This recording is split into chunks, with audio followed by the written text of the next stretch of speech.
welcome to Autumn 2022 Principles of Company Law. I'm Catherine, your subject coordinator and one of the seminar leaders for this subject. So I've just prepared a short video where I'll take you through the course, the subject outline, and some databases that you might find helpful in the subject. So the idea is just to give you some comfort about how we run this subject. So you'll be seeing me in the first class, which starts the week 2, 28th of February. So please don't hesitate to reach out with any questions or email me to book a private appointment about anything concerning you about principles of company law. So 2022, I just don't think there are any words to describe the challenges of the past 2 years, and now this year we are totally in uncharted waters with going back to face-to-face and online. But I think my primary goal is for us to work together to make sure that you've got the best learning experience possible, and you'll see that flexibility is a big feature of our subject. So as you know, the 1 p.m. class is scheduled to be face-to-face, and the 5 p.m. class is an online Zoom class. Please feel free to attend any class that you feel comfortable with. I'll be posting all the Zoom links and the room locations in this first week, so you don't need to let me or Michael know to change classes. Honestly, just turn up to whichever one suits you and your timetable. So you can see here on the screen that the teaching staff are myself and Michael Whitehead. So I'll be taking all of the Monday classes and Michael will be taking the Wednesday classes. And one of the reasons we set up the class this way was so that you have exposure to two experienced teachers with both academic and practical experience. We're really passionate about creating a subject that is very practical and will assist you in your daily work life. And we do have a variety of students. So, some who already work in a law firm or want to work in a law firm. But then we also have students who work in other areas. So we have insurance, banking, and they have no desire whatsoever to do law. And that's completely okay, because the skills that we really hone in on and emphasize in principles, such as critical thinking, writing, researching, public speaking, drafting, these skills aren't just unique to lawyers. Also, we really hope that you learn throughout the session that company law covers so many issues that are important to you, or hopefully are important to you as consumers and individuals. So if you have content-specific questions about anything Michael or I have taught you, the best person to approach is whoever taught you that. So things about clarity, about a section or a case or a concept. But for all administrative questions, so if you need extensions of time for assessment, you need special consideration, please direct all of those queries to me. So my idea is that I don't want to read all the material in the subject outline for you, but I would like to give you some context about a subject that I helped set up. The structure is based upon the idea of classes being really interactive and collaborative. We won't be giving you lectures in every class, although we are more than happy to clarify any points or questions that you have about the learning materials.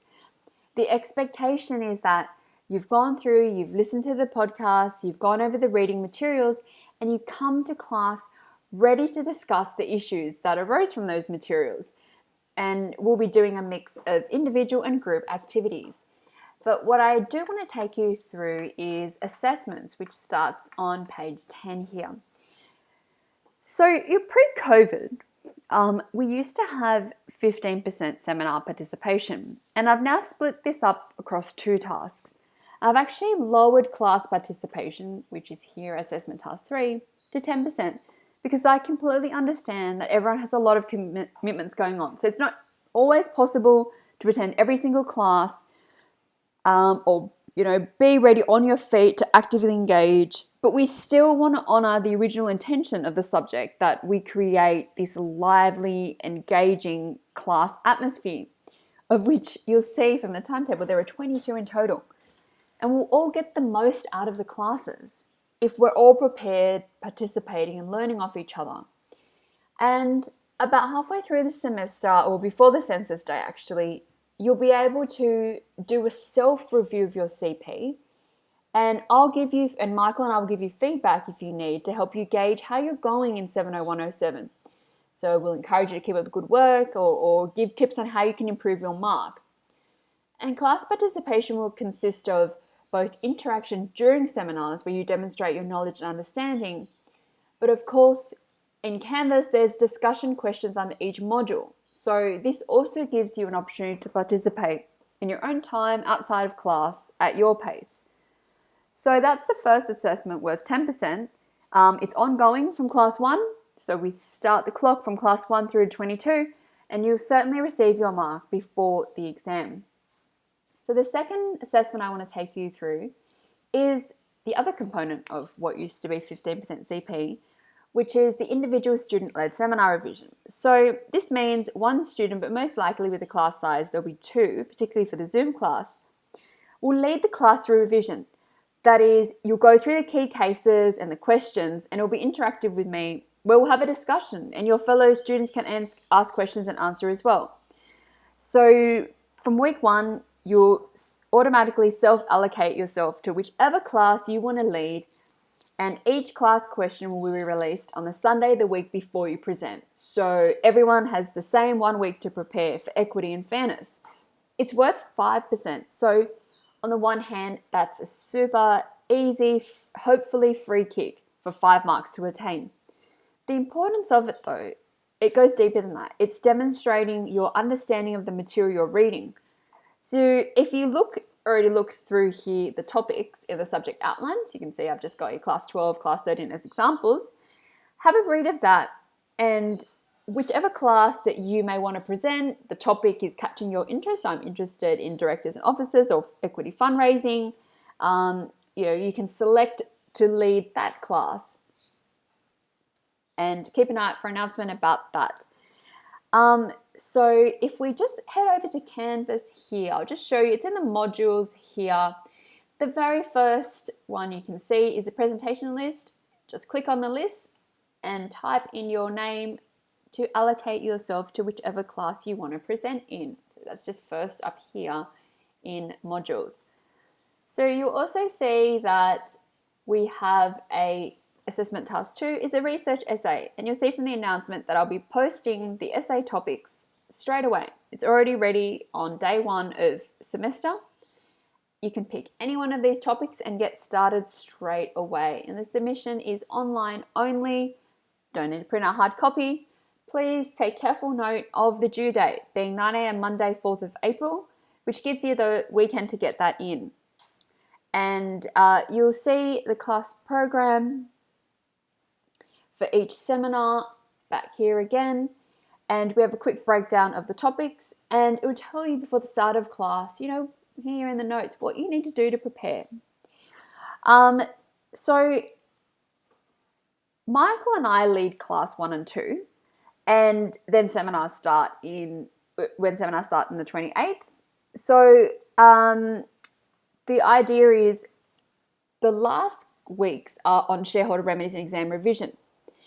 In the most recent spring student feedback in 2021, as always, we received mixed reviews, and particularly the one thing on the mixed review was that about face-to-face and online, and we've accommodated that. This year we're going back to online and face-to-face, but one thing that really stood out across the last 2 years is that our students in 70107, they do have a lot of commitments. You're juggling work, family life, COVID. I've really taken this on board. And so I'm trying to be very upfront about what we're examining in this subject and mention what's not examinable. So as company law is predominantly statute focused, we'll be focusing primarily on the statutory director's duties. You can see here, I'm just highlighting class 20. An example is I'm saying the statutory derivative action is not examinable in the final exam. And so hopefully this gives you some comfort and eases the workload. The option to learn these topics that are not examinable is definitely there. The content is all there. And I would also be very happy to talk through this further with anyone if you need. So each podcast and video has a number. Again, on the theme of your busy study and home lives, we don't load all the materials at the start of the session. The materials are available 1 week earlier, as I mentioned, and we do this so we don't overwhelm you. So there's not 22 folders of material there. We've broken it down into manageable at a manageable pace. And also here it tells you the readings you need to complete before class. And the textbook for the subject is listed in the outline. Company Law Theories Principles. I'll just go down to it, and you will need the 2022 version of the Corporations Act. What we recommend the LexisNexis Practitioner Edition, which is written by one of the current corporate law judges in New South Wales Supreme Court and a former corporate law judge, and is a really excellent resource. It gives you the whole legislation plus comments on each section from leading authorities. And so that being said, you can see here under recommended text that there are a large number of corporate law textbooks out there. So please feel free to additionally read other books, as company law is compulsory in both accounting and law degrees. So there are a large number of students studying each session, so there are a lot of materials there. But if you need guidance, just feel free to drop me a line at any time. So that's the subject outline. So we can see here, going back here in the discussions, we'll have a discussion board where you can post comments or questions here. That's pretty much the subject outline. But there are now a few databases I want to show you. So go back to our home page. You've got the schedule of learning here, so you can diarize all the important dates. Noting as well about STUVAC, we have disruptions with 3 Mondays in a row this session, being STUVAC, Easter holiday, and Anzac Day. So just take notes that we'll be having classes normal during STUVAC. If we didn't do it this way, we would end up still having class in your first week of exams. So we go to modules, and as I mentioned, you've got the student presentation list there. We'll have the seminar Zoom links. So it's all transparent. Pop into any Zoom link that suits you. But what I want to take you through now is the databases. So I've embedded here in modules. You've got the Corporations Act. So you've got the online version, the OSLI version here. And let's go to the UTS Library website. So I've put in the steps there, how to access the databases. If you're having trouble, you might need to, when you click on them, log in. So sign into your UTS account in the library. So let's head here to the top law databases. There's a few key I want to show you. So let's scroll down to Lexis Advanced Pacific. So let's click on this. In 2018, some of you might be familiar, it used to be called LexisNexis Australia, and you might have been familiar with that. So, and true to form, it's asking me to sign in. So this here, while it's loading, it will take us through to the home page. If you look over here on the right-hand side, I'm going to take you through the publications. So here is a fantastic list of publications.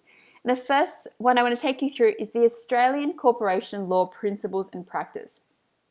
So if we expand this is a 3-volume loose leaf service. It's meant for corporate lawyers, so it's very, very detailed. Australian Corporation Practice, this one here, is a 1-volume service. It's meant for the company secretaries.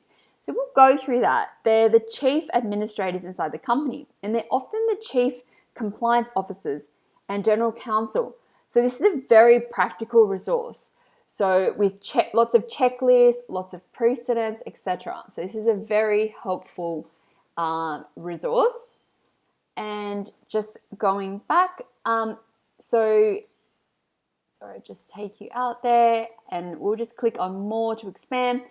This here, Ford, Austin and Ramsey's Principles of Company Law, is the leading work of corporate law in Australia, and that's written by Professor Ian Ramsey, who is only retired last year at the Melbourne Law School, and Dr. Bob Austin, the former main corporate law judge in New South Wales. So look, let's just go to the table of contents. And you can see here, Part 1, Companies and Company Law. So this basically follows the structure of what we look at in our first few weeks. We'll be looking at the nature of companies, the origin of company law, separate legal entity. And one of the really great things about this using online services in general is that it's hyperlinked. So you just click on the cases and it takes you to the case-based entry. So that's a really useful resource. So just going back then, that's relating to corporate law is just case-based. So just pop it up here, in here, or in the case citation and case name, and you can see all the cases. Really excellent resource there. Another one I just want to take you through is Halsbury's Laws of Australia. It's a really good resource. Again, expand this. Have a look at the table of contents. So if we scroll down here, there is a corporation section as well. So again, all of this here are the basic elements of corporate law. As with Ford's principles, I just mentioned, everything is fully hyperlinked. It's basically like a big textbook. This chapter on corporate law here, you can go through corporations, companies. It's a really easy way to double check your notes. So after you go through your learning materials, come back to Halsbury's Laws of Australia, or as I mentioned, Ford's, Austin's and Ramsay's if you wanted some further reading or reinforcement. So that's Lexis Advanced Pacific that I want to take you through. Another one is, clicking back here, down the bottom here is Westlaw. Let's take a look at this. And Westlaw is where we have one of the main journals. We also have really useful commentary, and the main journal will be excellent for your research essay. Okay, I'll just click on this, Sign My Life Away. So if you look here on Expand Legislation and Commentary, and just scroll down, okay, it's being super sensitive today, I just want to take you, and I want to point out on the left-hand side here, Robson's Annotated Corporations Legislation, which you can see here. So this is very similar to the Austin and Black Corporations Act on LexisNexis, which you can buy in hard copy or on electronic version. It's basically a section-by-section commentary. So go through your notes, see important sections which keep getting referred to. It's really useful to go through the annotated act. So that's just on the main page there. Back down here, it was Robson's Annotated Corporations Legislation. And there's also a number of fantastic journals. So we have the Expand on the Journals, just taking you down. Sorry, it is so sensitive today. We have the Companies and Securities Law Journal. So that's one of our leading main corporate law journals, and it comes out about 10 times a year. There's also a journal called the Australian Journal of Corporate Law, which I can give a plug. I will have an article being published in that this year. I've just sent off the proof. Hopefully it comes out soon. And the Australian Journal of Corporate Law is only available here on Lexis Advanced. So that's it in terms of the two main databases. So for corporate law, Lexis Advanced Pacific and Westlaw AU, which you may find very helpful when you go through your weekly readings or when you prepare for your research essays. Again, going back here, please do not hesitate to contact me or contact Michael if you have any questions. We are absolutely here to help you with anything you need, and we really look forward to seeing you in person, either in person in our 1 p.m. classes or online via Zoom. And we hope you have a wonderful session in 70107.